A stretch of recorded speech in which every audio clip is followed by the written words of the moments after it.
Hello, and welcome to the Wildcard Playoff edition of Real Hawk Talk. It's Brian Nemhauser here with the Hawk Blogger crew. We've got myself and folks. We've got a really cool show tonight. Not only are we hoping to have Warren Sharp join the show of Sharp Football Stats, he should be on momentarily, but we got the boys back, at least for a few minutes. We don't know how long Nathan's going to last, but Evan is in Arizona. He's in Scottsdale, I believe. Evan, how you doing?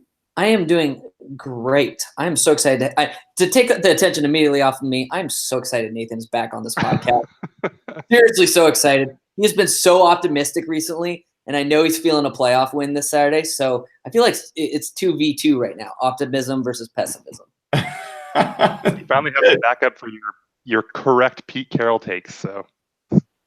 Oh, wow, we're going to start there. Well, Jeff, good to see you, my friend. Glad to have you up there in Toronto. Welcome back.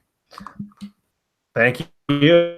It's, we're max headrooming a little bit, dude. We'll try that again in a second. What? And the man, the myth, the father of most of the children on this planet, Nathan Ernst, welcome back, dude, and congratulations on adding another Ernst to the world. It is exhausting, but it's been pretty awesome so far, and I'm really glad to be back. It's nice to have something to break it up a bit. Nice. And I just in time am seeing Warren join the show. Warren, can you hear me? Okay. Yeah, I got you, Brian. How are you?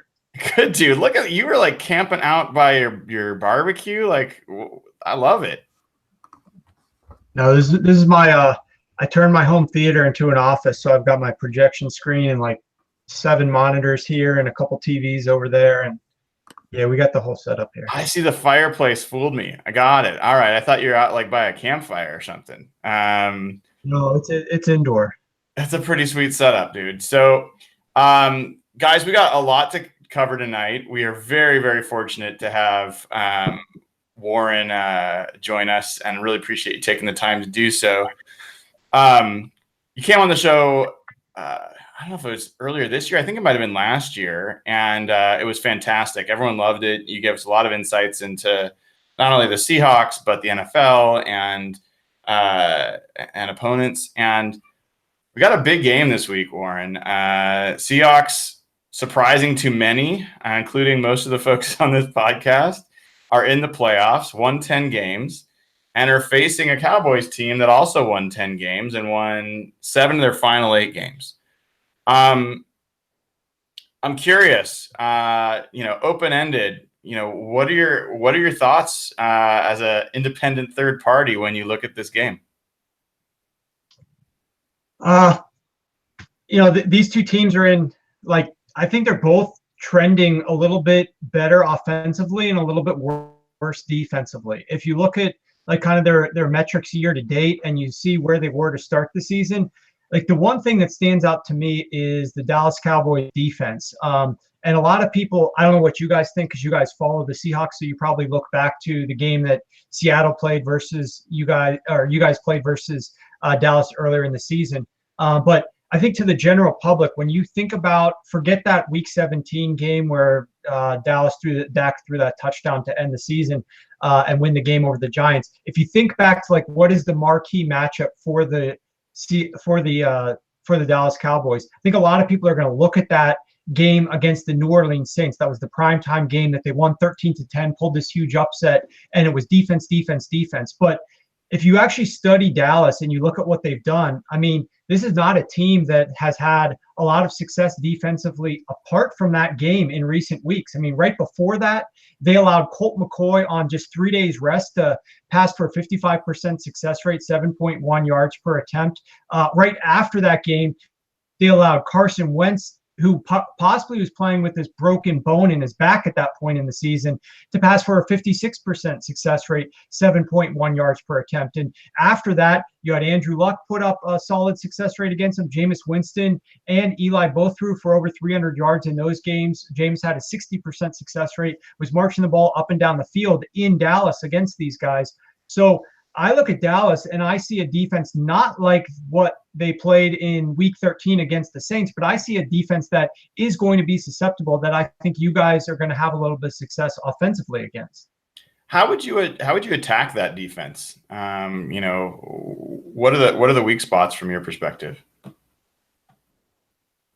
Definitely a couple things that they're terrible at, and one is just kind of like an overarching. They're really bad on third downs. I mean, they're one of the worst defenses in the NFL in third downs. And again, you aren't going to think that just based on recalling that game against the Saints. The weird thing about that game with the Saints, if you look at what they did, Drew Brees only attempted one pass the entire game that was over 15 yards down the field. It was a 30-yard touchdown. That he didn't even throw the ball more than 15 yards down the field. Now, I know he was getting a lot of pressure, but the good thing about what you guys have in Russell Wilson is he's mobile, so he's going to get around. He can elude that. Drew is just a pocket on him, especially up the middle. He doesn't have much recourse. I mean, he's not going to be scrambling around. So they weren't even attempting passes down the field. And this Dallas Cowboys defense, I think, can be susceptible to some of those deep passes. They really haven't faced many good offenses in terms of throwing the ball down the field. If you look at like the last several opponents, right, you've got the New York Giants, who were playing without Odell Beckham. Tampa Bay was decent.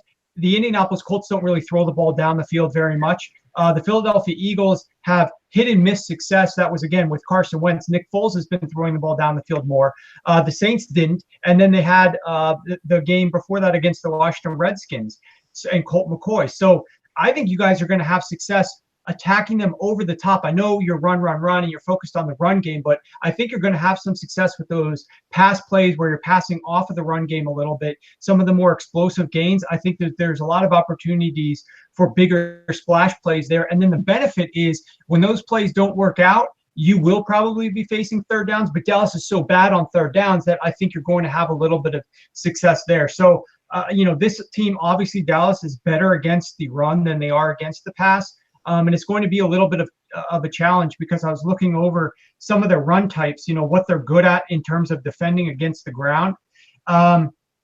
You guys obviously run a ton of inside zone, and you're very successful with your inside zone. Since week 6, you're averaging a 50% success rate and 4.6 yards per carry, and you run that almost twice as much as you run outside zone. It's your dominant run type. And Dallas has been good against inside zone. They're only allowing 2.5 yards per carry since week 6 and a 41% success rate.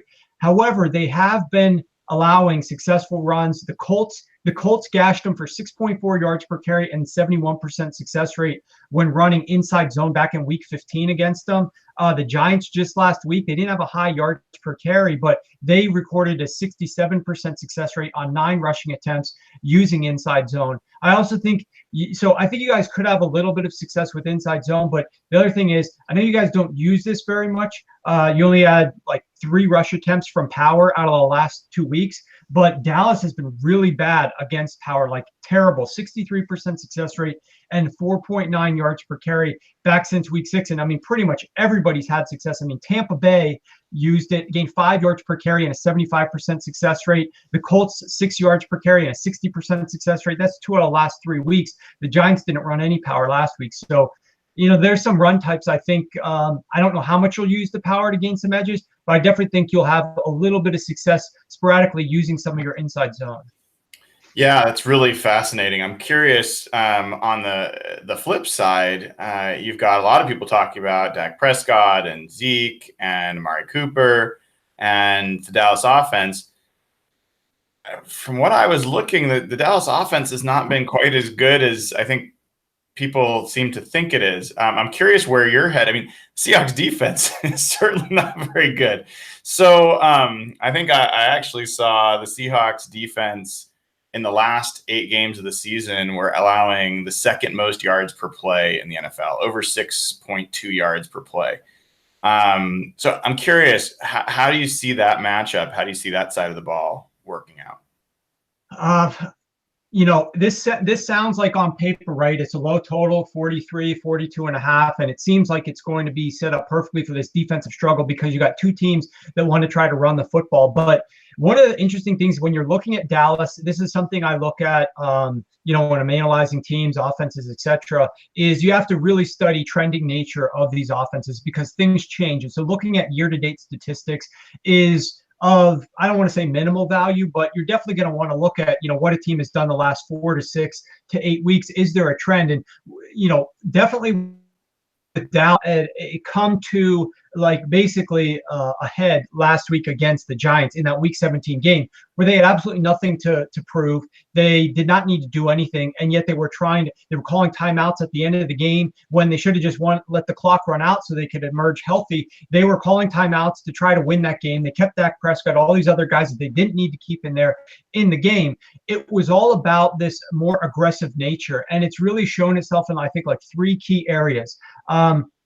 The first area is Dallas started out the season. I like to look at what a team does on early downs in the first half to really get an understanding of what their philosophy is. Strip out third down, that's reactionary. Strip out second half, that's reactionary.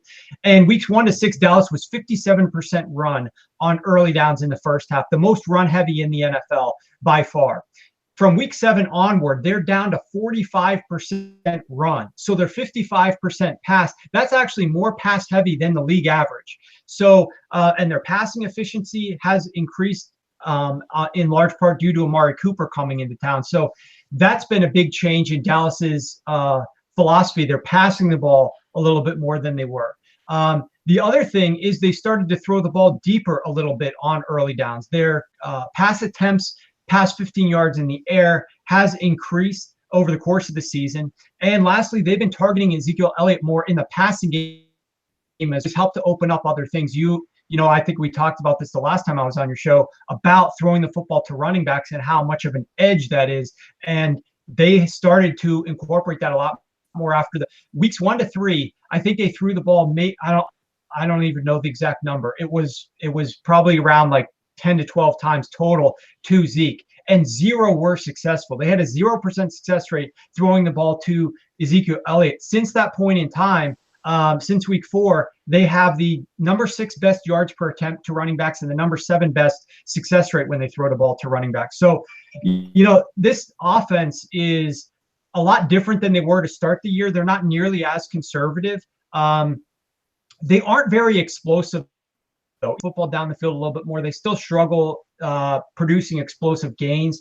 So, I think that will help your pass defense a little bit from that perspective. But the other thing that we know, this was Sports Info Solutions did this research. You guys might have already known about it, but one of the things that Dallas and Dak struggle with tremendously is throwing the ball against zone defense is so much better, especially with Amari targets when they're playing against man, and you guys play predominantly zone. So that's going to be a little bit more of a challenge for their passing offense. I just think that they're going to be a lot more balanced than, some more casual fans who just think about Dallas and think about a run-heavy team with Jason Garrett as the coach, and they're very conservative. I think we're going to see a lot more balance here. And a little bit more aggressiveness. They came out, Zeke, you probably heard it this week, said they want to get started faster. And that did not mean to me up tempo. That means they want to score points. I think the last 3 times they've played you guys, they've never scored a point in the first quarter in any of those games. So they are determined to put points on the board early in this game. And that plays into what I think they're going to do is a more aggressive style of game planning. But the last thing I'll mention before I throw it back to you is their red zone offense is pretty bad. They do not have a lot of success in the red zone scoring points. They did have success last week against the Giants. I think they went 3 of 4. One of the things that they should be doing, but would be a little bit of a challenge against your defense, is Dak Prescott runs. You guys are very good defending quarterback runs in the red zone, but Dak Prescott has 1 more touchdown than Zeke has inside the red zone on half the rushing attempts. He also has I think it's a 68% success rate compared to Zeke's 44%. So it's night and day what he does, but he's running the ball about half the time. They really, in a must-win game, should be letting him use his wheels more inside the red zone. But the benefit for you guys is you guys so good against a quarterback. That is fascinating. I'm a little bit surprised about the early down change, but for folks that don't know, Warren has a website, Sharp Football Stats, has amazing information on it. I go there pretty much every day, and I always go there when I write my tail of the tape. And one of the things I looked at this week, Warren, was Dallas, like, they don't pass downfield, past 15 yards. I think it's like 9% of their attempts are past 15 yards, in neutral script kind of situations. And then if you look at Dak Prescott, you actually have a great chart there that's directional passer rating. And Dak Prescott basically cannot throw to his left. His passer rating to his left at any depth and pretty much any down is really bad. So if I'm the Seahawks, it sure seems like, a wise game plan would be hug the short zone, because it seems like that's where all the passes are going, and make sure you're covering Amari down the right sideline. Curious if you've seen any of the other tendencies that stick out to you. No, I mean, when you talk about throwing the ball down the field, what I noticed since week 10 on early downs only, they've increased their deep target passing from 9% the first 4 weeks up to 15% since week 10. So on early downs, they are throwing the ball a little bit more down the field, but it's still very low compared to the league averages, right? Like the league average, I think around like 22%. So they're definitely lower than that average, but they have been getting a little bit more aggressive. And that is a great point that you make about some of Dak's directional tendencies. There's nothing else off the top of my head that, from their perspective, that I think bears discussion here in response. One thing that I will say, totally just something I wanted to fit in there before we end this. I don't know how much longer we're going to go, but I just want to make sure that you guys know this, but just to the people who might be watching that aren't as familiar with the Seahawks, like, your Doug Baldwin splits are absolutely ridiculous. And the fact that he's back and playing in this game and is healthier than he's been in some weeks, I think is a major factor. Not only is it just your overall passing, but your explosive passing. Look, in weeks, like I look at, he wasn't there really week 1. He played 5. I think he ran 5 routes. In week 4, I think he had an 80% snap rate. It wasn't like quite his full volume yet. And then he obviously missed week 14 entirely against the Vikings. So if you kind of exclude all of weeks 1 to 4 and exclude week 14, their offensively, your explosive pass rate was only 6%. 6% of your passes gained 20 plus yards. I don't mean like passes that are 15 yards in the air down the field. And what did they do? I mean, percentage of passes that have explosive gains. Percent. If you looked at the full season, if that's what you did over the course of the entire season, it would be the worst in the NFL.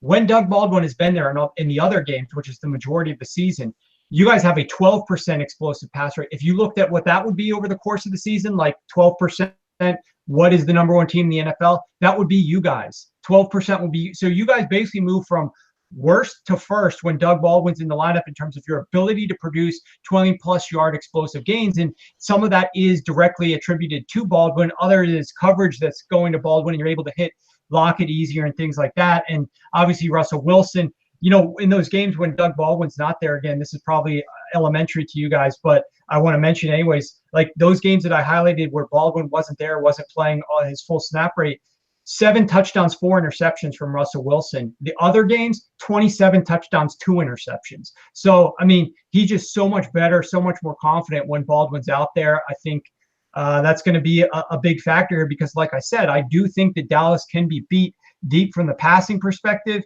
and they are so good at stopping the consistent run gains that you're going to have to do that in order to flip field position to put up points on the board. So I think those explosive plays are going to be big. All right, Warren, last question. The line started at, I want to say 1 or 2.5, moved down to 1. I think it's back up to 1.5.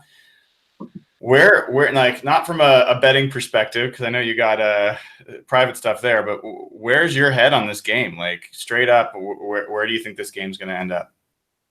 Well, I have no problem sharing some of that with you. So, I'm fortunate that obviously I do handicap games, but I also have a lot of betting accounts and have great information, well connected with people out in Las Vegas. So, initially, where this game opened, it ended up taking some Seahawks money early. There was a lot of Seahawks money early from some of the sharper groups that drove this line pretty low, but then some Dallas money line has come in over the last 24 hours. Basically, there was a buy order placed last night on Dallas money line, and so you saw that line. You could still get ones last night, has moved up now. Pinnacle, which is one of the larger offshores, is now at 2.5 actually. So some of the sharper money now has come back on Dallas. I think one of the reasons that that's occurred is you see some of these guys and they look at like the full body of work and they say, what is the signature win for the Seattle Seahawks? Like, what have they done, especially on the road? Because you guys are like the Vikings, like a number of other teams this year, including the Packers, that seem to have these like very defined home road splits. Like, you're so much better at home. And this has been for you guys for years, but we've noticed other falling into that same habit where like they're just so much worse on the road. Like you take the name, the New England Patriots, the Green Bay Packers, like some of these teams that were more consistently good are now struggling more on the road than at home. And commonly we've looked at Dallas from a sports betting perspective and said that this team has a terrible home field advantage. If you go back over like from 2010 to 2017 or so, and you look at what the underdog is in Dallas games when they play in Dallas, I mean, it's a tremendous record against the spread. Dallas has been very bad covering games at home, especially when a favorite.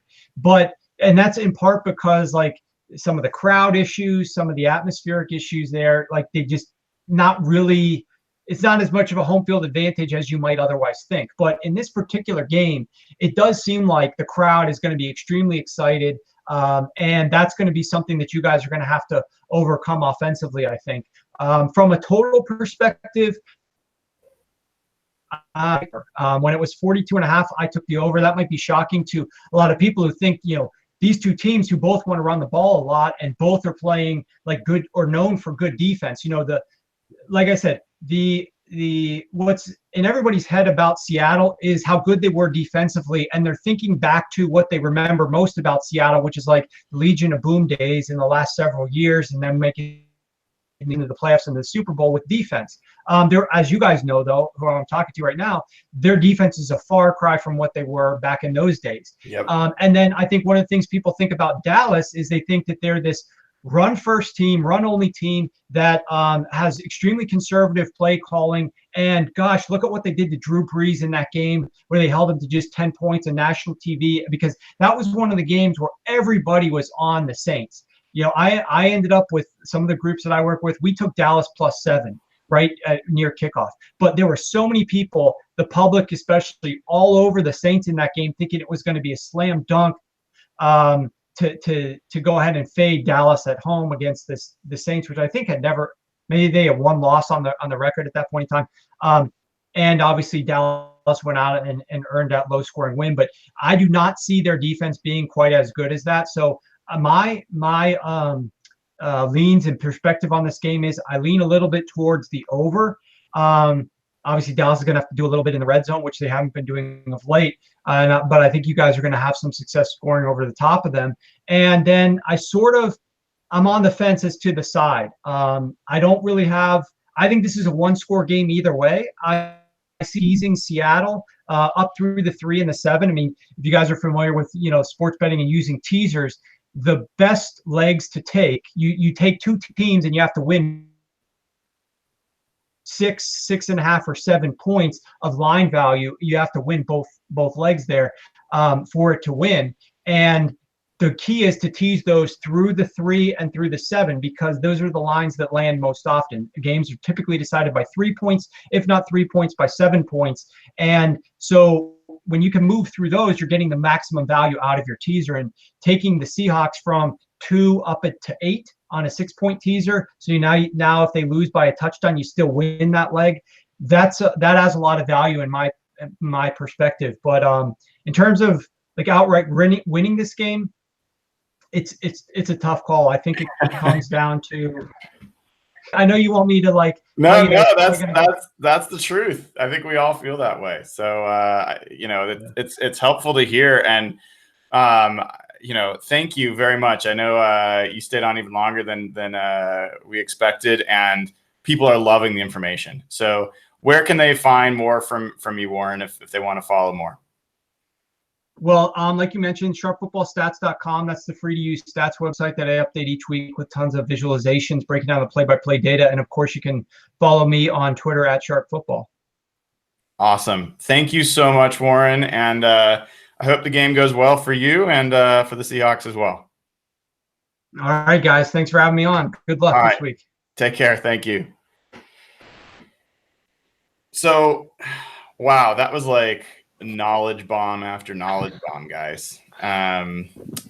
Nathan, since we don't know how long you'll be able to stay on, anything that stuck out for you from what Warren was talking about? I mean, for me, I'm expecting. I feel really confident going into this week, and so for Warren to kind of be a little bit more lukewarm and kind of seeing it maybe more as a toss-up or maybe a lean Dallas even, that was a little surprising to me. Especially since I mean there was, like you said, that was a information dense segment, but kind of the things that I was picking up on was it seemed like Seattle matched up fairly well. Dallas is bad on third downs, and Seattle, really relies heavily on converting third downs. So that's good. Dallas has had a bad red zone offense. Seattle's had a good red zone defense. Dak has been effective on the run, but Seattle's good against running quarterbacks and that kind of stuff. So it felt like a lot of the stuff that he was saying kind of was confirming my priors, as the kids like to say. But then, yeah, I mean, when you kind of just directly asked him, it went the other way. So that was a bit of a surprise. Evan or Jeff, anything that Evan? I know that's like your perfect guest. I know you loved every. I love the analytics. I love the analytics. No, I'm so thankful for people like Warren, just because my brain does not like think like those people do, but it brings such a valuable perspective. But the number one thing that really stood out to me, and Nathan nailed it, was how poorly they play on third down. I really, really think one underrated area that we're really not talking too much about, and we should be talking more about, is the Dallas offensive line. People still have in their mind that the Dallas offensive line is some powerhouse top 5 unit, that is bolstering a strong run game, strong pass pro, all that fun stuff. They've struggled bad this year. Zach Martin, I'm forgetting the other guard center who has been injured, but they've really been not good. And I said this on Twitter earlier today. If Frank Clark, this defensive line, Kuna Ford, maybe if Naz Jones, if he plays, if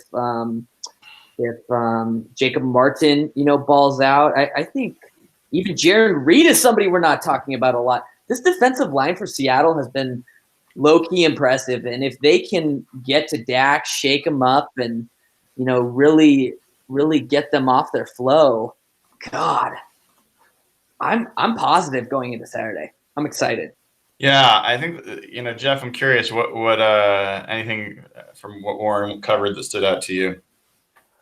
I was surprised how different Dallas, when you dig into them, is compared to how they're perceived nationally. And I guess it's similar to how Seattle is perceived. And I know their poor defensive numbers have really been talked about on Seahawks Twitter, but I think the average defense will look at their points allowed and see and assume that Seattle's defense is pretty good. So I think a lot of people, probably like us, are making the same mistake with Dallas. And I know you and Nathan showed me some of those DVOA stats this week in our little group thread, and I was surprised just how different those were compared to kind of how good their defense was perceived. And I think Warren hit on a good point. I think that New Orleans game on national TV really shaped their perception. And that seems to be an outlier based on the numbers and based on what Warren was saying. And yeah, I think you guys make a good point. I think Seattle does match up pretty well. And I did think Dallas was kind of more of a run-first, defensive-heavy team, and it appears they're very different. Yeah, it's almost like the Dallas offensive line and the Seahawks defense are in the same category, right? Like everyone remembers what they once were, not really digging into what they currently are. And that one of the things that stood out for me, it was really nice to hear, is Warren kind of confirms some of what I've been picking up as I dig into Dallas more deeply. Defense is not as great as I thought that they were. And I mean, I have a lot of respect for Jalen Smith and Leighton Vander Esch. I mean, those guys are really, really good young athletic linebackers. Jones at corner is a really good player. You've got DeMarcus Lawrence. You've got is it Xavier Wood? No, that's their safety. There's a defensive tackle that's really Antoine Woods, I think, or something like that. Is a really good defensive tackle for anyway. They got some really good players, but over the last half of the season, they're 20th in the NFL in yards per play. Like, that's not good. That's not good. That's definitely not elite. So, yeah, and you know, one of the other things that kind of, as we kind of transition into talking about, thank you, Antoine Woods. Some of the other stuff we found out for this game is like there's a lot of differences between that first game and this game, and not all of like, everyone's going to assume the storyline is going to be, guys, Amari Cooper didn't play in that first game.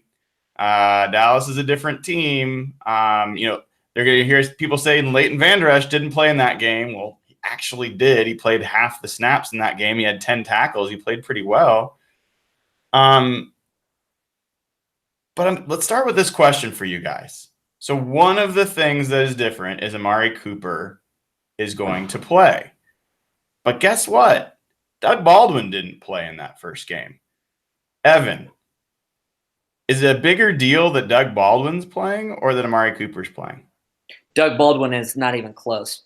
Look what Warren said with Russell Wilson and the Seahawks offensive splits between Doug Baldwin being on and off the field. When Doug Baldwin is healthy, this team is lethal. I trust this offense. He's a game changer. Amari Cooper, I'm still not sold on him being – let's put it this way. I think that our DBs can contain him. I'm not super worried about Amari Cooper being a huge threat in this game. I'm really not. Anyone feel differently? No? Nope, not me. Nope. Yeah. Interestingly, when I dug into Amari Cooper a little bit as well, he had like a 210-yard game and like a 180-yard game. And he hasn't had any other games other than maybe like 75 yards. And in the last 3 games of the season, he didn't have more than like 32 yards. Mm-hmm. So, like, Cooper's a big name and he's capable of big things, but he's not exactly – and he played the Seahawks earlier this year. Granted, it was with Oakland, and granted, he got knocked out pretty early, but, you know, he didn't do much there. So, yeah, and Doug – he's got 83 yards in his last 3 games. Oh, good Lord. Combined, yeah. On 11 – or I'm sorry, on 13 catches. So, you know, he's got like a 7 yards per catch last 3 games. So, not great. Well, and the other thing, I'm kind of curious. So I got so many things to ask you guys about, but what do you guys think the key to this game is? Like, when you think about this game, what do you picture in your mind's eye happening, and what are the keys to making it possible? Nathan, let's start with you. I mean, I really picture something similar to the game they had earlier in the year. I mean, Seattle still had Earl at that point. And so maybe I'm overestimating how this defense can perform. But that entire game, you know, I thought the Seahawks offense was sluggish and didn't look particularly good. And I never at one point was scared that Dallas was going to do anything on offense.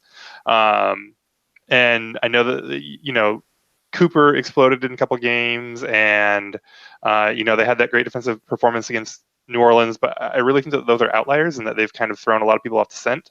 I see kind of a smothering, typical Seahawk performance.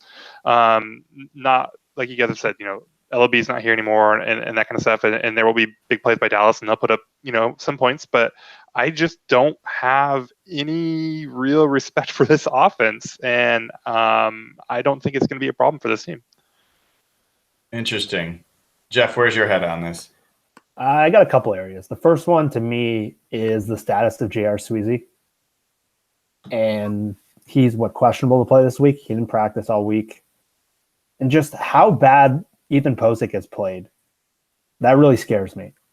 And he's been, I can't even explain how bad he's been. And last week, almost all the sacks came from the guard position with him and Ifedi. If there was like a negative PFF grade, I think he would have got it. So just the difference between him and Sweezy in a game against a pretty good defensive line, to me, that's a huge factor. And the other factor, Evan kind of alluded to this earlier, is the offensive line on Dallas isn't what it used to be. They're all pro center. Travis Frederick is out for the year. Both Tyron Smith and the right guard, Martin, are both playing with serious injuries. When Dak Prescott gets pressured, his mechanics completely evaporate. We saw it in that first game where he looked pretty terrible. And when you get consistent pressure on him, he really struggles. It's sort of like Jared Goff, what he's like under pressure. I don't know if the stats allude to that, but that's what I see when I watch him. If Frank Clark and Reed can take over the game like they have, I think that's a way Seattle can just completely suck the life out of their offense. Yeah, that's a great observation. And before I throw it over to you, Evan, I mean, people know about the Seahawks taking 51 sacks this year on not that many pass attempts. The Cowboys actually, so the Seahawks finished 31st in the NFL in sack rate. So, by the way, Mike Solari is going to be the person that everyone hates on Seahawks Twitter at some point. But let's enjoy the fact that he's a hero for now. The Cowboys are 29th. They're not much better, and they've given up 56 sacks on the year. And it was 28 the first half of the season. It was 28 the second half of the season. So they're just giving up sacks. The first matchup between these two teams, the Seahawks sacked them 5 times. 5 times. And Jaron Reed had a couple of them. And the interesting thing, Jeff, is that Dak is, I think someone tweeted out today from PFF that Dak is either number 1 or number 2 in terms of quarterbacks that have created their own sacks so far this year. And if you listen to Dallas Sports Radio, which I've done a bunch of this week because I'm obsessed, they really talk about him fumbling. Like, he is a fumbler. When he gets hit, he fumbles the ball a lot. So, and I think one of the things I'm really curious, I want to talk to you guys about in a little bit. I think one of the great surprises this season that we have not talked about almost at all is the Seahawks pass rush has been pretty good. They're 11th in the NFL in sack rate. That is not what I think any of us expected when we named it the number 1 weakness going into the season. So I think that's a great point about pressure from the Seahawks defense being a big part of this. Evan, where's your head at? We always want to know where Evan's brain is, and it's not about In-N-Out Burgers right now. Well, you stole my shine a little bit because I had these Football Outsider stats up. Go on, dude. Pile on. This is playoff time. Bring it. To clarify these stats, so obviously, as I said, or as I alluded to earlier, everybody still has in their minds that Dallas is this powerhouse unit offensive line. Let's clarify some stats. Run blocking, Football Outsiders has them ranked 3 overall. So they're good at run blocking. They're good at setting up the run. Pass pro, they're ranked 30th. They've given up the second most sacks in the NFL, 56 sacks, only behind Houston. They're ranked the 30th worst pass protection in the NFL. Exactly what Jeff said. You get to Dak, they do not have a single chance in this game. I believe there is one key player in this game where I can definitively say if he has a good game, the Seahawks are absolutely winning this game. And his name is Frank Clark. If Frank Clark can get to the quarterback, Dak and the Cowboys are screwed. I don't trust Dak to pull some Russell Wilson magic bullshit and, somehow put up points on the board. I don't think they can hang with us. I really think Pete Carroll's going to try to really stop the run with Zeke and really cloud that hole. I don't see if our defensive line can get to Dak, I don't think they have a chance. So I think the key is all about putting pressure on him and making their offense put up points. And, combined with their third down defensive performances, I think we have a really good shot. Evan, that was like such an analytical and even-handed take. I don't know. How do you feel about this game? Like, where's your gut? First of all, I actually think we're going to win by 10 plus. I'm not kidding. I think Dallas is like the worst team and it's not close. And I'll tell you something, as we get closer to this game, I'm ready for anybody. Give me the Saints. Give me the Rams. Give me the Eagles. Maybe not the Bears, but give me everybody else, and I'm ready to roll. I'm serious. I love what Will said earlier this season. Winning is pure again. Winning feels good again. There's no bullshit drama. You see what's going on with the Steelers right now? That looks like hell. That looks like hell. We're winning. We're having fun. Cable Thanos is making videos. We're memeing our way to the goddamn Super Bowl, and nobody can do anything to stop us. I'm hyped. Love it. Love I'm it. glad you asked that follow-up question. I know. Well, I had to just pry a little bit there. I did hear on NFL radio today a Rams fan calling in, and he was talking about how he really wants to play the Bears again and the Saints again because he wants to play the teams that beat them, and doesn't want to run away. And then he's like, and I don't want to play the Seahawks because those games were too tight, and I kind of feel like they beat us if we play them again. So it's not just you that fears the Seahawks, Evan. I think there's a lot of folks feeling that way. So I'm kind of curious. You guys talked about injuries a little bit. Let's talk about that for a second. There's some injury stories to this game. J.R. Sweezy is a big one that Jeff mentioned, and as of now, he has not practiced all week. I listened to the press conference today with Pete. They listed him as questionable, not doubtful, questionable. That means 50-50. And as far as I'm concerned, the fact that he's questionable and Pete has been as optimistic as he's been, he's playing. He's playing. I don't know if he's going to finish, but he's going to start. You also got DJ Fluker, who we know is going to play and says he feels as healthy as he's felt in weeks. We should have our starting line. George Fant back at right at tight end, Fetty back at right tackle. I got to interject real quick here. Yeah. Ryan. Did you see Pete's answer? And some reporter asked him today in his press conference how Ethan Pochick has been playing. Did any of you see that at all? Or I heard it. What? The quotes seemed fine and stuff, but like the quotes wouldn't stand out to you as weird. But if you were watching Pete's face and his reaction and trying to tiptoe around how to sidestep this question, it was funny as hell. Yeah, I think he said, didn't he say like he was better than last week? Yeah, he was like better than the last time he started, which is like, okay, that's not really good. That is faint praise, man. That is faint praise. It was just funny to watch that in action. Yeah, I mean, I'm kind of curious. Like, you've got Sweezy Fluker, you've got the Delano Hill news. Delano Hill's out, been put on IR, so Tedrick's back in. It looks like, although Pete was not committal about who is playing safety. And then you've got KJ back, seeming like he's healthy. Of those kind of injury situations for the Seahawks, and some people getting back, some people questionable. Which are most standing out for you guys? I mean, the safety situation is concerning. Like, I wasn't super impressed with either Hill or Tedrick. But to go down to your third safety, maybe, maybe talking about Luani or something back there, you can I start to have, flashbacks to like Ettrick Pruitt and stuff like that. So, not great. I think that's the one that's most concerning to me. Yeah, I wonder if they go to Luani or do they go to Akeem King? They've also got Maurice Alexander, who was a starter for the Rams the last 2 years, who didn't make the team and is very limited. But, I kind of talked myself into not being as worried about that. And Jeff, I mean, what about you? How do you feel about the safety situation? As you guys know all year, I've not been the biggest Tedrick fan. So seeing that Delano news was kind of disheartening. I thought he was starting to come along a little bit. In the last couple of weeks, he started to play a little bit better. To me, the big news, though, on the injury front, was that Shaq Griffin wasn't even listed on the injury report. Yep. And early in the week, it didn't sound like he was going to play at all, the way Pete was talking right out of the game. So to me, that's what jumped out. So now you can kind of move Akeem King around, and he can be that chess piece if you need to move him at safety. It's a great point.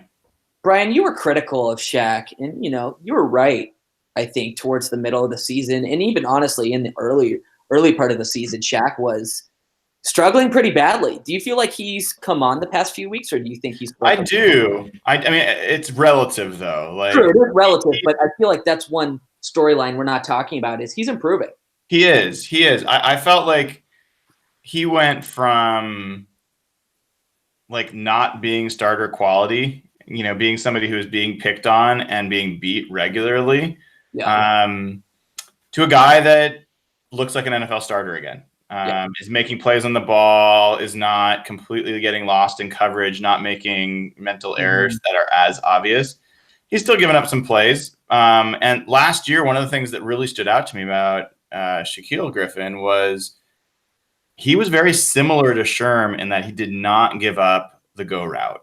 He had other weaknesses, but you could not get over the top of him. He wasn't good at making plays on the ball, but he was never beaten deep. He's been beaten deep a lot this year. And so that has been concerning.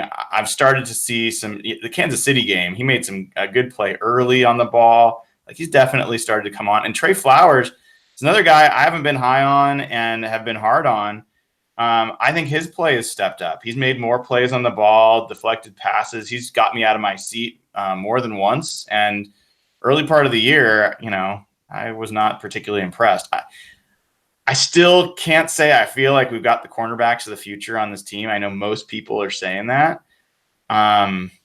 Neither one of them are game changers yet. Neither one of them tilt the field, making it really hard on an offense, take the ball away with any regularity. So, but should that be the standard for where they were drafted? I don't care about where they were drafted. It's a standard for being great and on defense. Like, given this scheme and what cornerbacks are expected to do, you want a Byron Maxwell, a Richard Sherman, a Brandon Browner that are ball hawks and are going to beat guys up and make plays on the ball. Yeah. And when we get to off-season talk, which is not now, thankfully, and hopefully a long way off, cornerback's still reasonably high on my list of where I'd want to add to the team and add more talent. What about the fact that first game against these teams, another difference, Justin Britt and George Fant did not play a single snap in that game. I forgot about the Britt injury. Yeah, Joey Hunt was starting at center, and we still had Will Dissly. So George Fant was not playing any of the big package. How do you guys think that changes? How much of an impact do you think that's going to have in this game relative to the first game? I mean, I'd say the Fant thing is a downgrade. I think Dissly was a very good blocker. Maybe not quite he's not an offensive tackle, but so maybe he doesn't get quite the push that Fant does in the run game and stuff. But I think what he also brought in the passing game, being a viable receiver and not an offensive tackle, makes him a pretty clear better option there. So that's a downgrade, but maybe not a huge one. And then the Britt one I think is pretty significant. I think it's trying to remember now. I'd completely forgotten that he's hurt, which probably means that Hunt wasn't too bad. But I don't think Hunt is a starting caliber player. I just don't think he's got the strengths and the size to get it done. And so that's significant. And they ran not particularly well against Dallas, but well enough to keep doing it. Where they weren't killing themselves doing it. And so just getting a little stronger on the offensive line and being able to run a little bit better, which we know they're going to do, can only help. What do you smile about, Evan? Nathan's tapping around the whole not running well enough to not absolutely be murdering themselves. I just like the phone tapping. I like it. It's entertaining. I mean, they did not. I know that everyone talks about the first 2 weeks and then the change from the end of the week 3, and I think Carson had over 100 yards in that game and all that. But they did not run that successfully. No, they didn't. I agree. They did not run well in that game. They were committed to running, but they did not run well. Right. And now they also didn't just kill themselves. This wasn't an Eddie Lacy situation, right? So it got them through the game against, again, what I thought was a pretty pitiful offense. And so, if they can take, not great running, but not terrible running and turn it into acceptable running or okay running, it's going to help them because they're going to run. Can we take a second to just marvel at Chris Carson's season? I mean, is there anybody that doesn't love the fact that Chris Carson is on this team? NFC Offensive Player of the Month. Go ahead, Devin. He's a great backup to Rashad Penny. I think he's a phenomenal serviceman. Even Rashad Penny is the number one risk to the Seahawks winning this game. Oh, stop it. Even the stat nerds love Carson because he proves that drafting a running back in the first round is a bad idea. He kind of goes for the running backs don't matter thing. We can rub it in, into the Rams' faces that we have the better running back. It's great. I think Carson on this team is amazing. And so one of the things that, if you're more statistically inclined, the places that running is good is short yardage. And Chris Carson is fucking unbelievable in short yardage situations and has only gotten better. Like, I don't know if you guys remember, but when he got drafted, part of his problem at Oklahoma State is that he didn't really seem to realize how big he was. And they said he danced too much. And that has been something that has gotten consistently better the longer he's been here. And he is at the point where he is like almost, he's not Marshawn, but he's kind of getting into that range where like he hits a pile and he keeps going, or he just flat knocks dudes over. And, some of his touchdown runs the last couple of weeks have been unreal. The way he just goes through guys or keeps powering and slides off and slips around and finds a way to get into the end zone. It's spectacular. It's a lot of fun. Dude has had such a great year. I think coming into this year, I was really worried, maybe unfairly, about his health and see if he could put together like a full season. But he's done it. And it just makes that first round pick look so fucking stupid. Like, God. Yeah. Even the pro run people thought that was stupid. Mm-hmm. Yeah. I don't know anybody that didn't think that was stupid other than the guys that brought his jersey. Oh, shut up. No, I actually really love that you got Penny's jersey. I love that you were all in. And part of what I love about it is that you got it not just because you thought Penny was something great, but you were excited the Seahawks had an identity again. You're excited that's what they were committed to doing. And one of the things that's really interesting, I don't know, like that's not it. It was a spite purchase. It was a spite purchase. Was a pure spite purchase. No comment.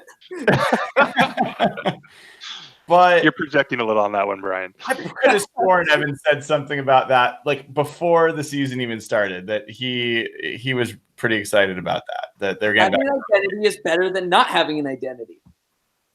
Yeah. And I mean, one of the things that analytics Twitter is going to keep, giving the other excuse, which is understandable, about facing the Broncos and the Bears in the first two games. But the human side of it is, and the statistical side, they absolutely changed their play calling in that week 3. And what came out again, I don't know if you guys heard the interview with John Clayton and Brian Schottenheimer this week. If you haven't, I recommend folks listening to it.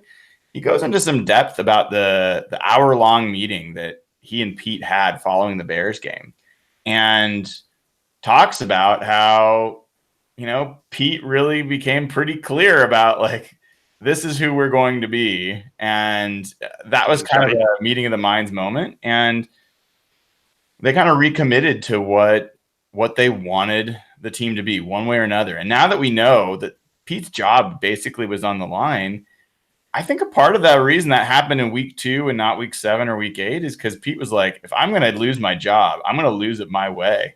And they changed drastically on a dime. And you just don't see that happening in the NFL very often, other than, maybe something like the Browns, where they actually changed the entire coaching staff to accomplish a change like that. So are you saying that Pete laid down the law with Shoddy, or Shoddy laid down the law with Pete? Well, so I will say that what I had heard is that it was Shoddy who laid down the law with Pete.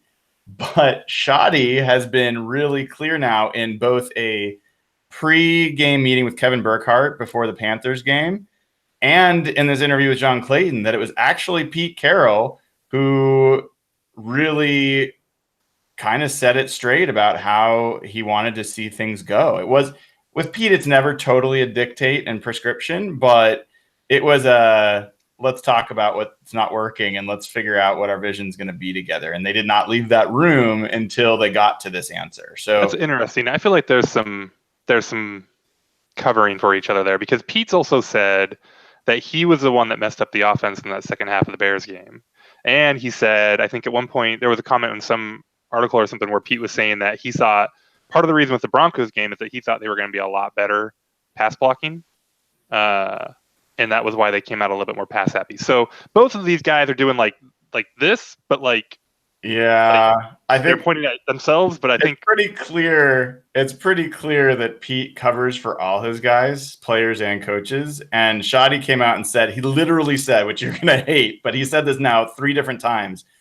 I kind of fell in love with Russell, and I really thought there's a lot that he could do. And does not mean that he's fell out of love with Russell, but I think he realized that the team was not capable of playing that way. So anyway, it was interesting to hear. It's definitely worth a listen if you haven't already, but you know, it's been a, I mean, this Cowboys rematch is going to be interesting to see. I think the team has actually grown quite a bit. That was the first time that they'd really run out this offense. And I think they know a lot more who they are since then. And having Britt and Fant back in there, I think is a big deal. There's a lot of talk right now, guys, about Dak Prescott and Russell Wilson. And most of the talk is that, you know, Dak's every bit as good as Russell, or Dak's, you know, he's on pace to be better than Russell was where he was at this time in his career. I'm curious, you know, Evan, how do you feel about that? Anybody who puts Dak's name in the same sentence as Russell fucking Wilson is asinine. That is one of the stupidest things I've ever heard in my entire life. Dak is not even in the same conversation, not the same discussion, not the same category. I'm not even convinced Dak is a top 10 quarterback. He does the stupidest shit. Have you guys ever seen like Dak play a full game instead of like just watching highlights or, you know, catching the end of a game? He does a lot of stupid crap. Maybe this is a hot take, but Dak is closer to Derek Carr than he is to Russell Wilson. I agree with that. I don't think that's a hot take. I think he's a very timid quarterback, and he can do some spectacular stuff, and he can do things that make you think, oh, that's kind of like stuff that Russell Wilson does. But I don't want to like crap on Dak. I think Dak can be a good quarterback. I don't think he's going to be a great quarterback. I don't think he's going to approach what Russell Wilson does. I think if you put pressure, if you get in the face of Dak, like Jeff said, his mechanics completely break down. And that's what we saw with Derek Carr this year. Any hint of pressure, he throws the ball away within a millisecond. Like, I just don't trust Dak with any sort of pressure. Jeff, you know, I can't top what Evan said. Where do you fall in the Dak Prescott Russell Wilson discussion? I actually echo exactly what Evan said. I think they're completely worlds apart. And Dak's a good quarterback. He's just Russell's a great to elite quarterback, and that's a huge difference. The way what the great quarterbacks can do is just so much different to me. It's not like what Nathan always says about running backs; they don't matter. Quarterbacks matter a ton, and what the great quarterback can do versus what a guy who needs everything kind of to work out, everything to be in the ideal situation. I think the pressure numbers to me are the biggest difference. What Dak can do under pressure versus what Russell can do under pressure. Dak made that play at the end of the Giants game that Warren referenced. That was like the first time he's ever made a play like that, where he like extended the play, made a play down the field. How many times has Russell done that in his career? And you know what? I'm a firm believer that wasn't even a good throw. That was an amazing catch. Seriously. Are we talking about the Beasley one, or are we talking about the one where he like chucked it on the run? Because he hit that dude in stride, right? We might be talking about different ones. There's The two different throws. Rolling to the left, somebody put their knee down. Yeah, and Beasley. That was a great catch. There was another one where he had kind of a Russell Mahomes Rodgers type play where he was kind of rolling in. Oh, the throw to Cole Beasley? That was they've been talking about that in Dallas all week. With the knee, yeah, that's a different one. That was mostly just that was a great play. But Russell does that fairly consistently, no? Not that particular throw, no. Russell does other throws like that are equally impressive for sure. Like like to put Dak and Russell in the same category is only something that Skip Bayless can do. And that guy's trying really hard to not say his name the whole He's podcast. Such a moron. But that you have to be that dumb to make a comparison. And that's not a knock on Dak. Just one player is far better than the other. Are we all in agreement that he is just clearly trolling Seahawks fans? Like he's an old Cowboys fan. Yeah, I know, but like his takes are just always so bad. I never pay attention to him, and then like now when they're just in my timeline and they're about the Seahawks, and oh, man, I don't even want to give him. Yeah, don't waste time. That's the whole problem with he is so trash. But what about that's Dak and Russell? What about Chris Carson and Zeke Elliott? Like, I think that's a more interesting conversation. And look, Zeke Elliott led the league in rushing this year. Again, he's built like a Mack truck. Chris Carson was 5th in the league in rushing this year, probably about 300 yards behind Zeke, something like that. And Chris Carson had 15 carries in his first 2 games and missed 2 games with injury. Like, what does a full season of Chris Carson look like? And where do you guys, I mean, are they same kind of conversation? Are they similarly ranked? Are they in totally different classes? How do you see those 2 players? Nathan, I always like to start with you when we're talking running backs. Me? Wait, you cut out for a second. Yeah. All right. I mean, so one of the ways that seems like a pretty good method for evaluating running backs is looking at how often they're able to avoid a tackle or make a defender miss or something like that, right? Because a lot of what a running back does is about the offensive line, right? They got to pick the right hole.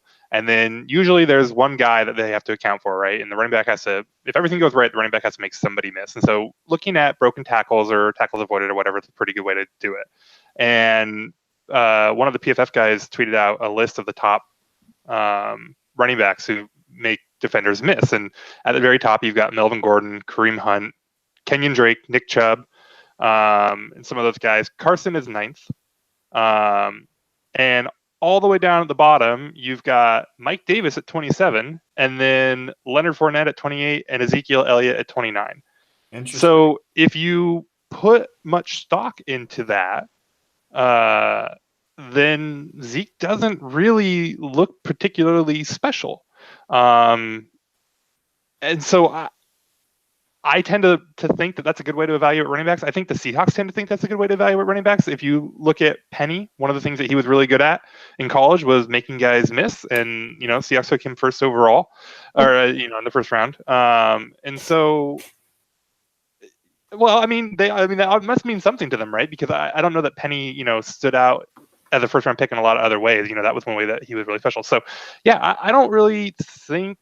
To me, I think Carson is a better player, and I don't know that it's really even that close. Wow. Evan, Jeff, do you guys feel any differently? I hope any Cowboys fans aren't listening to this podcast because they would just rage. I would rage if my team took a running back 4th overall or whatever they took Zeke too. Like, yeah, you want to pretend like he's good at something, but maybe he's not. Wow. I can't even. Yeah, I'm not quite there with you. I do think he's built to be a durable running back. That is something that he gets as a certain plus that I think he has over Carson. I think that's meaner than anything that I said. That was incredibly back. He's built to get a lot of carries. Yeah, I agree. Yeah, you can get yards doing that. An actual analytics stat thing that John Schneider and his running back team of scouts use: durability analytics. Do you not know what I'm referencing? No. Is this real?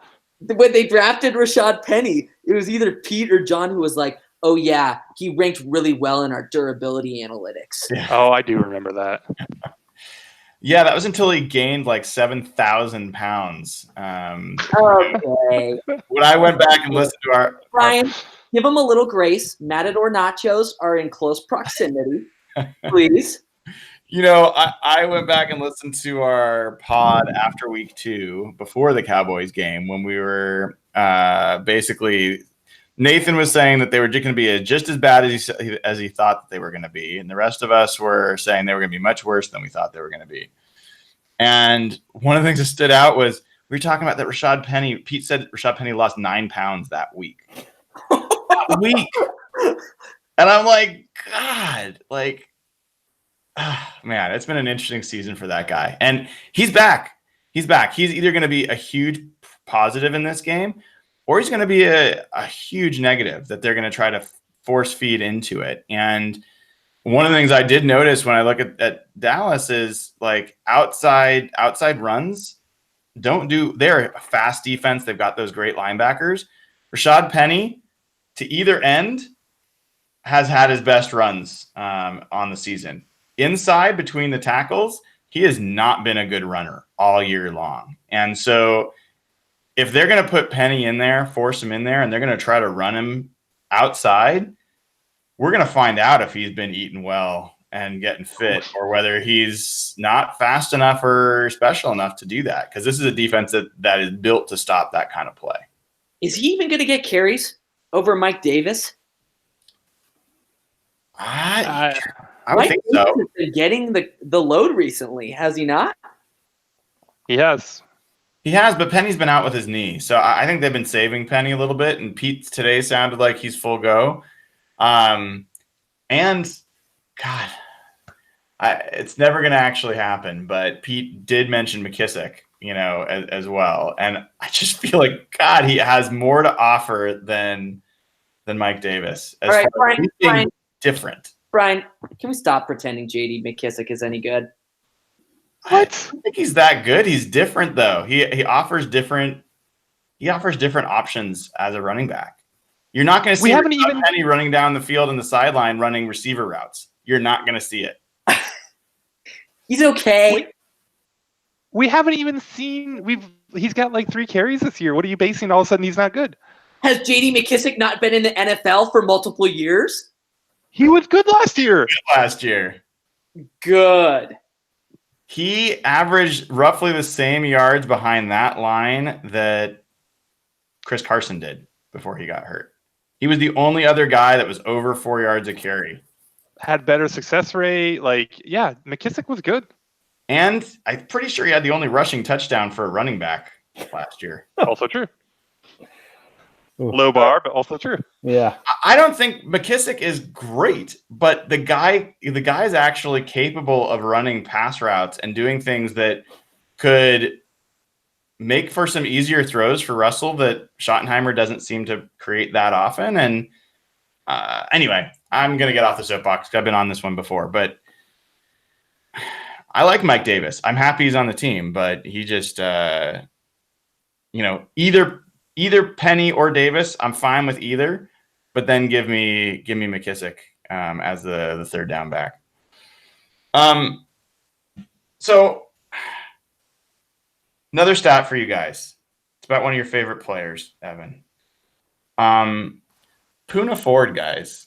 I started looking in. He did not play in the first game between these two teams. And since starting to get regular playing time in week 13, Poona Ford ranks third among all defensive interior linemen with a 91.2 grade for Pro Football Focus. Only Aaron Donald and Grady Jarrett are higher. And when you look at run defense, there's no defensive tackle that ranks higher than Poona Ford. He's registering run stops, which is like basically a failure for the offense, on 20% of his run plays. 1 out of 5. To give you some comparison, Damon Harrison, who's like the beast runs defender at defensive tackle, has been at 12.5%. So Am I crazy to think Puna Ford could be going back to Texas and playing a meaningful role? It's interesting. Go Well, ahead. because one of the things yeah. that we talked about earlier was getting after Dak, and I don't know what Puna's pass rushing grades are. I don't know that they're particularly great, but I don't think Puna helps you in that regard. But neither does Shamar Stephen. No, No. that was my point. Well, and yeah, I mean, I think if we're comparing him to Stephen, I mean, I like Puna. I'm excited about Puna. I don't know that he's, an X factor in this game if Dallas has been more aggressive, like Warren was saying, and doing a little bit more passing. And if we think that getting after Dak is really the key, I don't know that Puna is going to be the difference maker in this game. I do think he's very good, but I don't know that I see him as like an X factor or anything like that. I'm still surprised that he's not getting more snaps. Like, I looked at the snap counts after the Arizona game, and he was still 2 less than Shamar Stephen. Yeah, he's basically is that like an efficient? Are they trying to manage his efficiency as a rookie, or are they trying to keep his energy up? I don't get what Shamar Stephen does, given how bad their run stuffing numbers are. I might put this one on Pete. Like, when I've heard him talk about Puna Ford. Who's the defensive line coach? Is it Travis? No, it's Clint Hurt. Clint Hurdle, right. Hurdle. So Pete said more than once that Clint has been really stumping for Puna Ford and keeps telling him about him. And Pete has sounded like he makes comments like he doesn't look like a defensive lineman. He does, like, kind of just seeming like he's maybe been skeptical.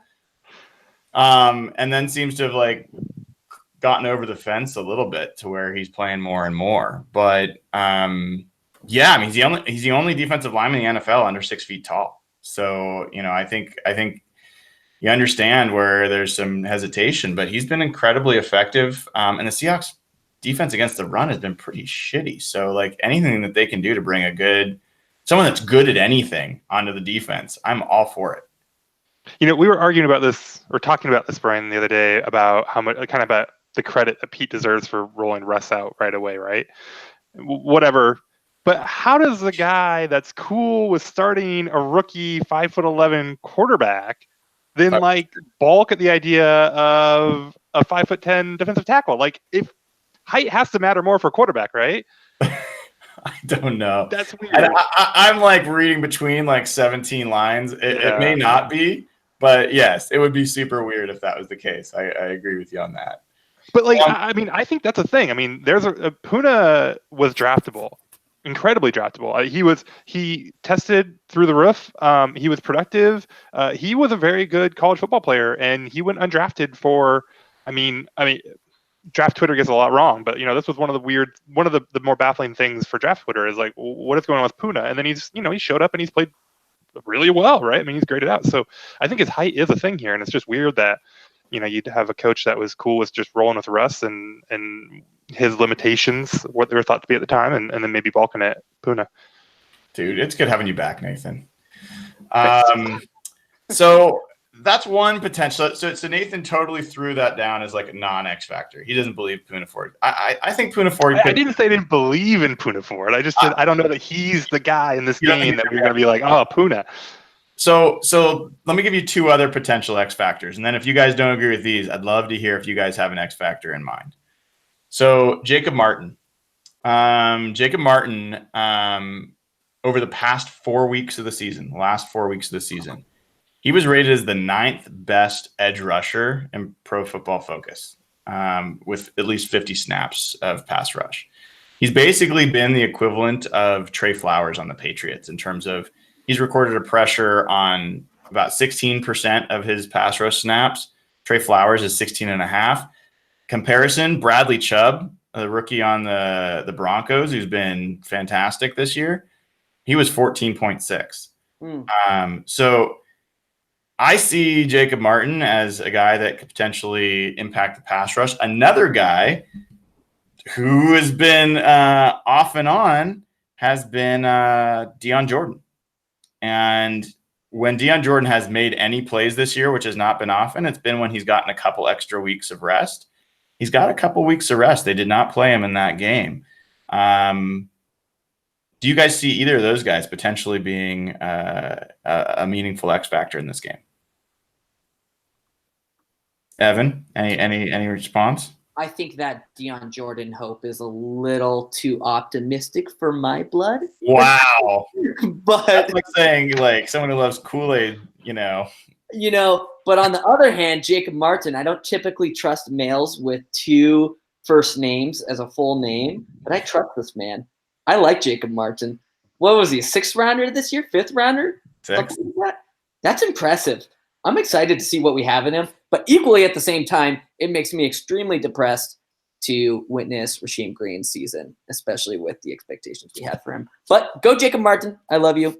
Go sports ball. You're awesome. I second Jacob Martin. I think he's the guy. I still think he's more of like the 3rd guy in a really good Super Bowl pass rush rotation type, especially with the kind of team that Pete wants to build and probably how good he wants that defense to be. But he's looked like maybe even more than that. He's coming off a couple good games and somebody that's color in it. But I think Martin's the guy, talking about trying to get up to Dak and just how well he's played lately and being able to work off of Frank. I think he's the guy that can make a big difference in this game. Yeah, I agree. I think Martin's the guy who's most reasonable. Hey, Jeff, we can't hear you. Oh, you can hear me? Or you got really quiet. What about now? No difference. I missed this. I missed the Jeff audio and internet issues. It's great to be back. You missed this? Yeah, of course. All right, Jeff's gonna try to rejoin. So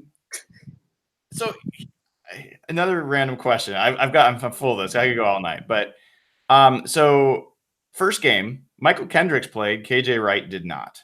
Michael Kendricks had a sack.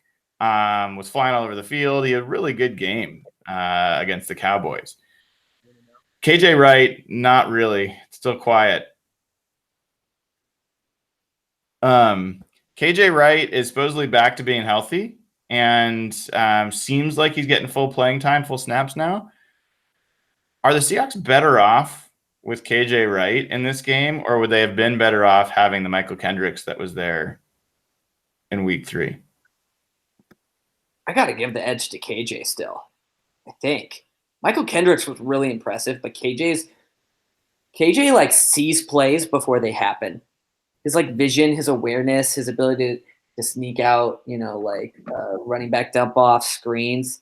I really trust KJ. Michael Kendricks is somebody who I think we might be able to – actually, I'm curious to know what his contract situation will be like.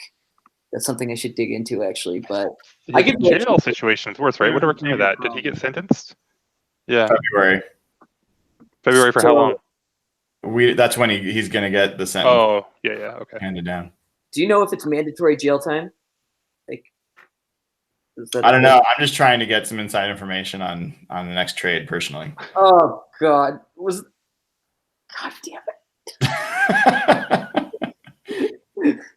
Well, no. I'm going to go the other way on this, though. I like what I saw from Kendricks, and KJ's a little easy to underrate, and I'm never been super high on KJ. He does some things that are pretty unbelievable, and with the way he can sniff stuff out and his tackling and stuff. But I've been kind of jonesing for someone a little bit more athletic, and I think Kendricks kind of brought that.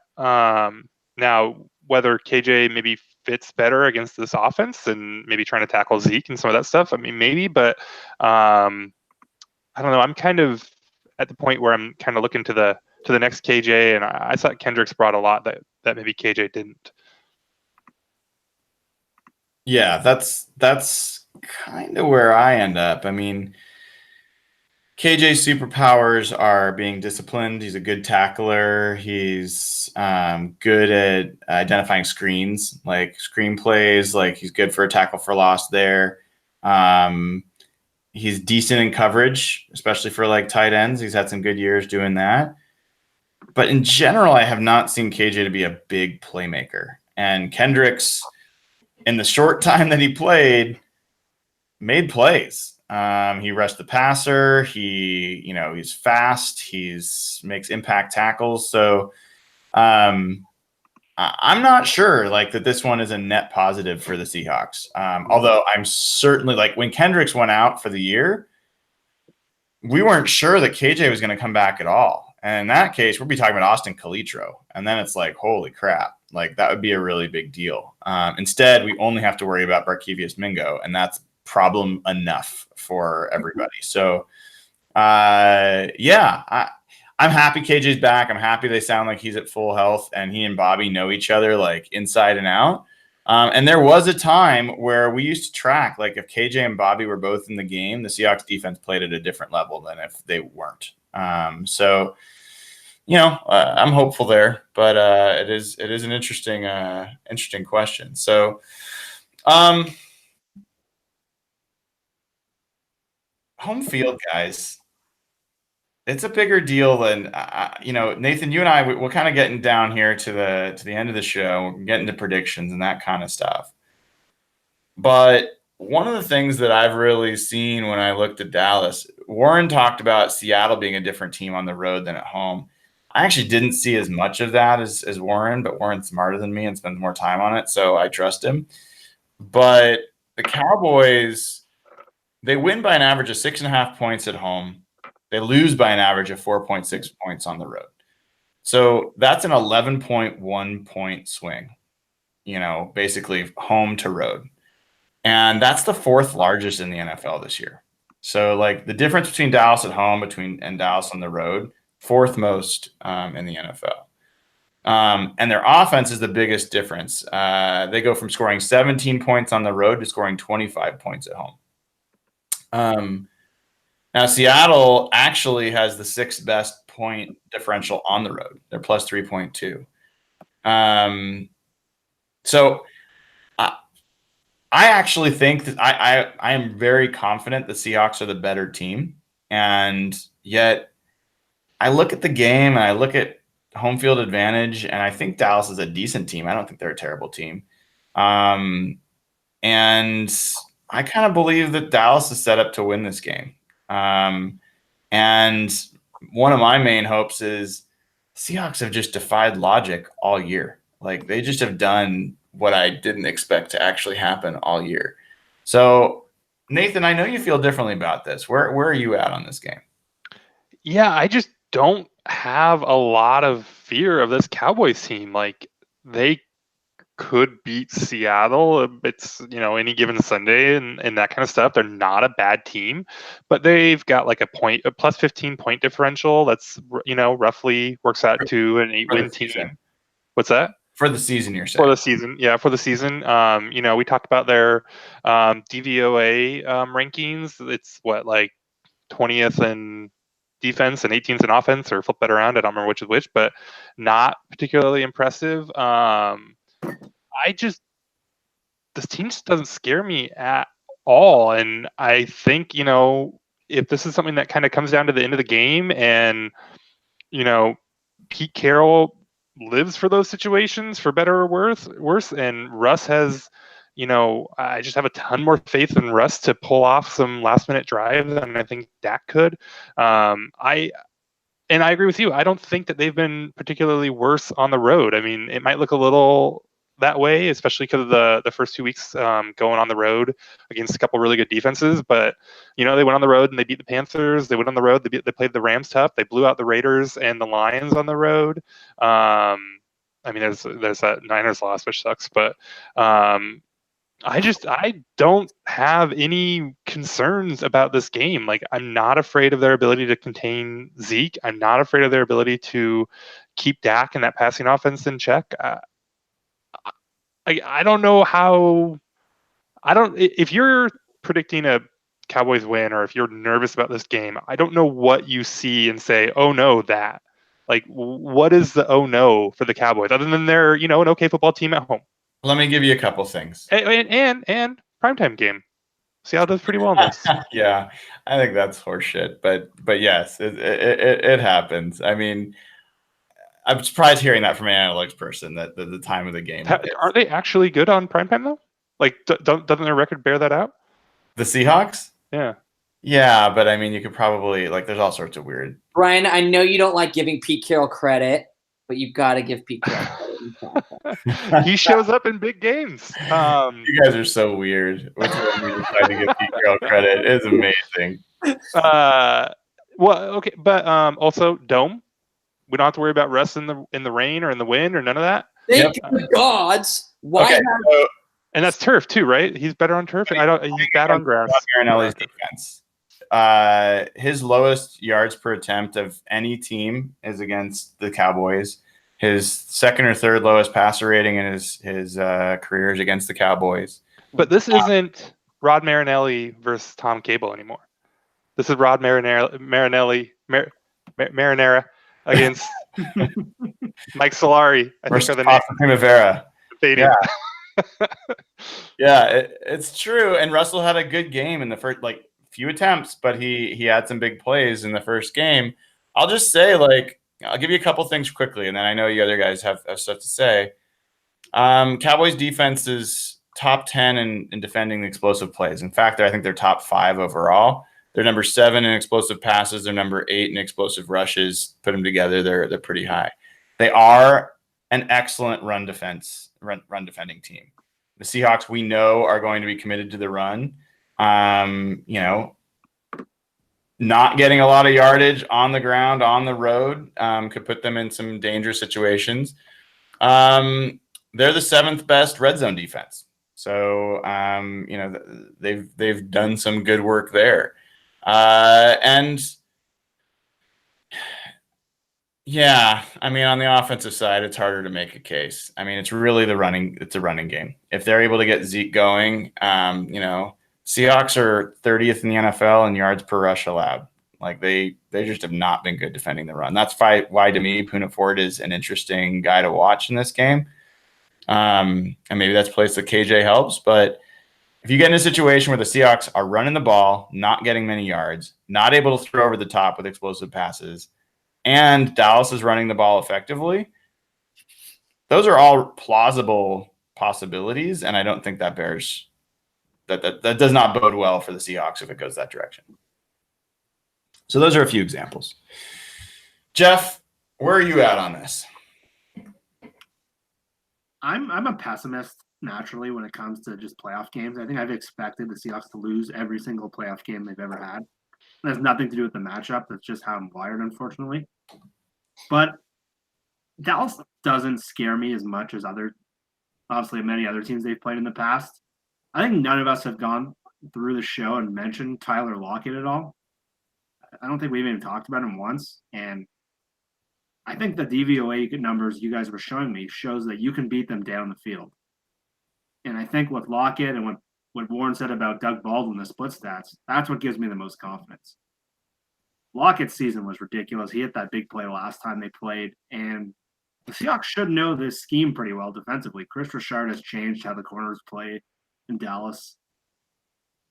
This should be a very familiar scheme to Russell Wilson. And yeah, even when the Seahawks played the Chiefs a couple weeks ago, one of their strategies I thought was interesting was Pete kind of let KC run the ball. And they were running the ball super effectively all game. And Seattle was easily able to outscore them. So I think even if Zeke and Dallas is able to run the ball, I think Seattle, if they can hold in the red zone, which is one of their strengths based on, I think, the EPA numbers. I think Ben tweeted that out this week. And Dallas isn't a great red zone offense. I think the matchup really favors towards Seattle, assuming that Shoddy and Pete don't screw it up. We haven't talked about Tyler Lockett yet, and we also didn't talk about Doug Baldwin. I don't think we did. Doug Baldwin missing that Dallas game earlier. So we did talk about it, Nathan. You clearly weren't listening to what I said. Nice. I have a lot going on. Yeah, you're suckling. You're suckling the baby. I'm sure. I just not the direct. There's a lot wrong with that, and no, I wasn't. You got like the wrong direction, the wrong person. It's all wrong. Oh, late.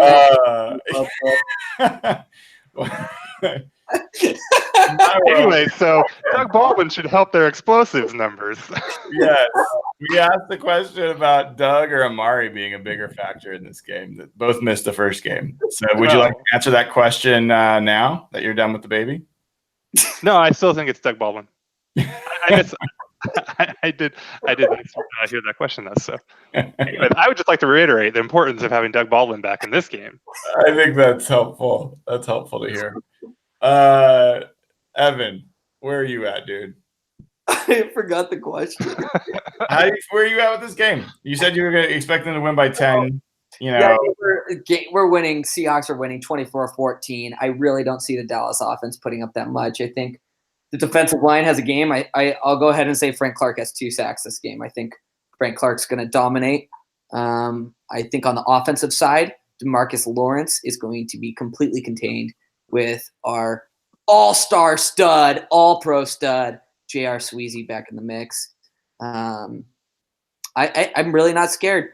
It's all what you guys said. Good. Guys, this is so fun. I mean, the fact that we're even having this conversation is like, and having a game to talk about is amazing. It's awesome. Can I have a percentage chance real quick from each of you? What are the chances the Seahawks make the Super Bowl? Well, so hold on. We're going to talk about that in just a second because I do want to talk about related to that. But like, okay, my one last dose of like bitter reality. How many times have the Seahawks won on the road in the playoffs in their franchise history? Twice. Actually 3 times, but twice since 1984. And born. All right. One of those wins was Blair Walsh shanking that field goal. So it's tough. It is tough to win on the road, and it's tough to win in the playoffs. So I'm not saying that to be pessimistic, but if they win, I don't give a shit like what Dallas is good or bad at. It will be an accomplishment. It will be a big deal if the Seahawks are able to win on the road in the playoffs. It's not easy to do.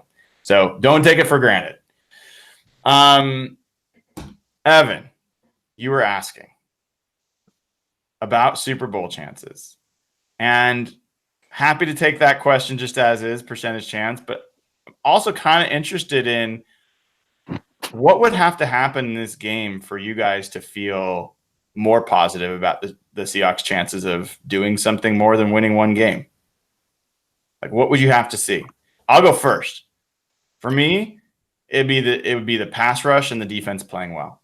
Like, if the Seahawks defense can put out a good game, like an impressive game, I feel like that would be huge because I just feel like I've not been impressed at all with the defense this season, especially the last half of the year. And I think that the offense can only take them so far with the defense that's been as bad. So that, for me, seeing another 5 sacks, 6 sacks, something like that would be amazing.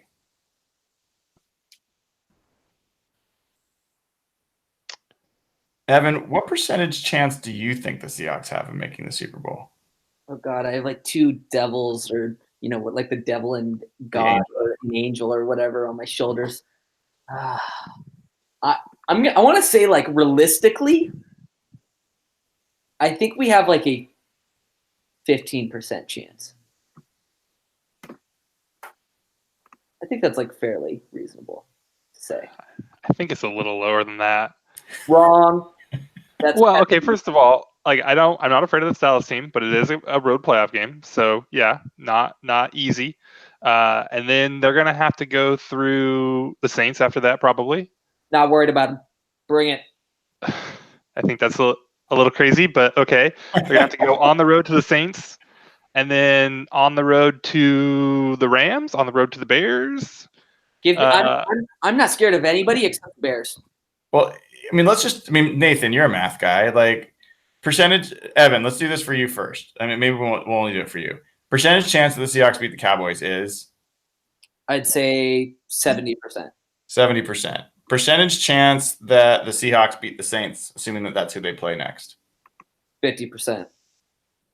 Okay. And then percentage chance you think the Seahawks beat the Rams, assuming that's who they play, or the Bears. Pick which one you think is going to be in the next. The Rams, I give them a 70% chance. If it's the Bears?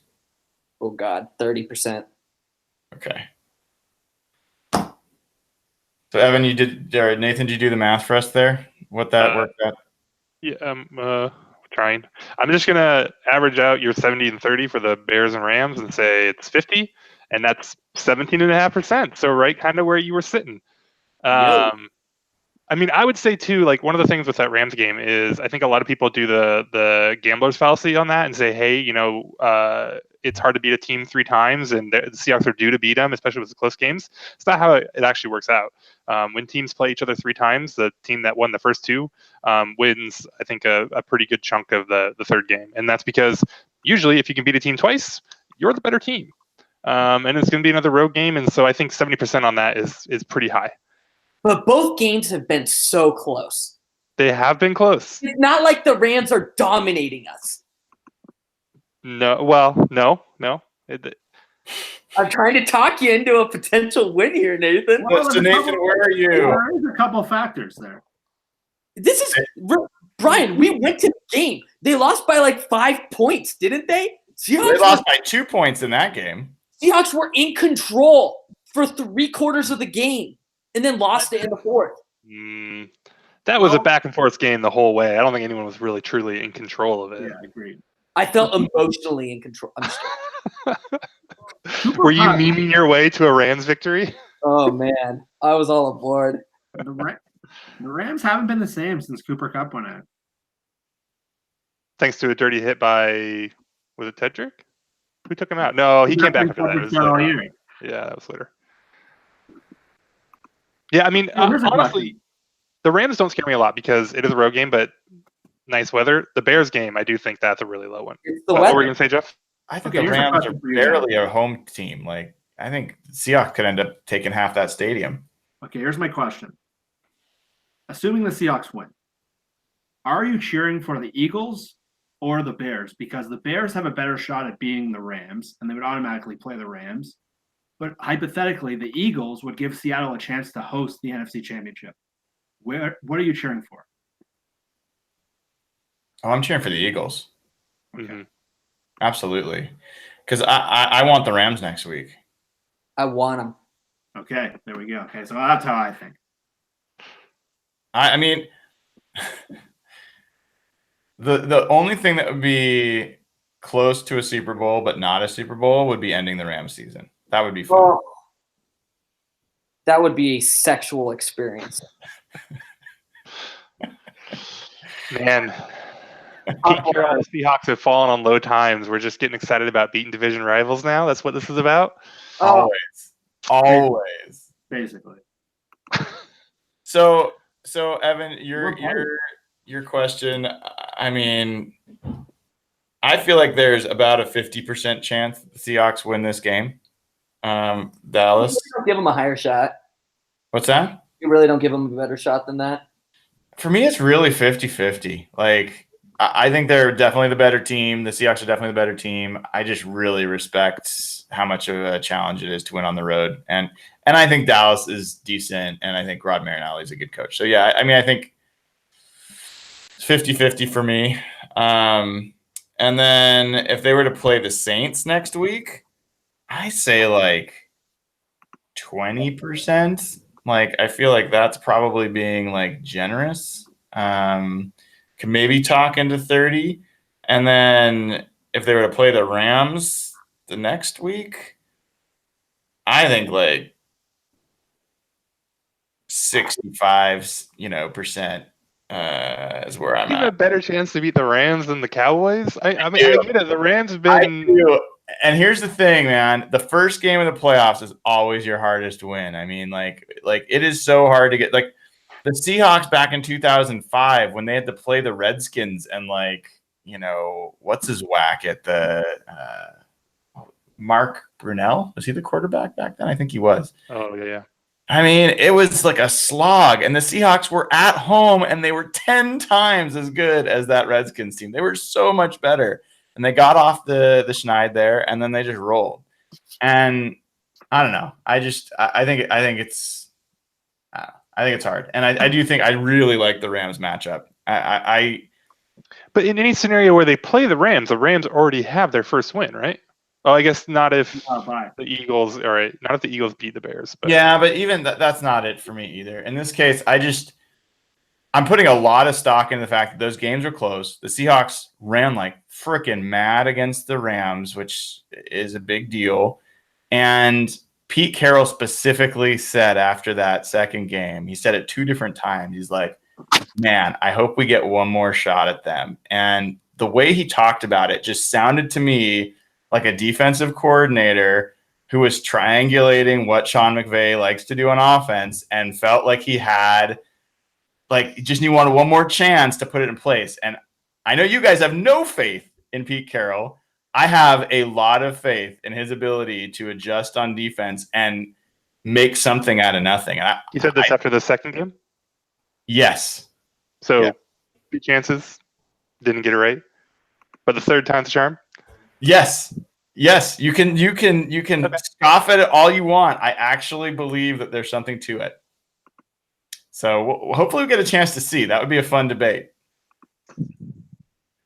Jeff, any other, Jeff and Nathan, do you guys want to give your Super Bowl odds before we drop off here? Yeah, I mean, I think I probably won't go with extreme on the odds and stuff. I mean, I think it's probably like 60% they beat the Cowboys and like 40% the Rams or the Saints or maybe even a little lower for the Bears. So I can get my little calculator here to work and tell you the exact number. Oh crap, I messed it all up. It's low. It's not very high. It's above 0 though, which is fun. It is fun. Jeff, how about you? I'm probably about 10%, so a little less than Evan.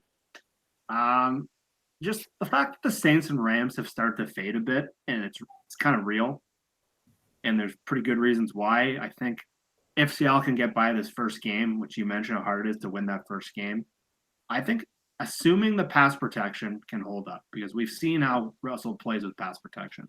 I think to me that's the biggest swing factor in the whole playoffs. You mentioned the defense, Brian. To me, it's pass pro. You saw how bad they were with Posick. Fetty's been weird all year.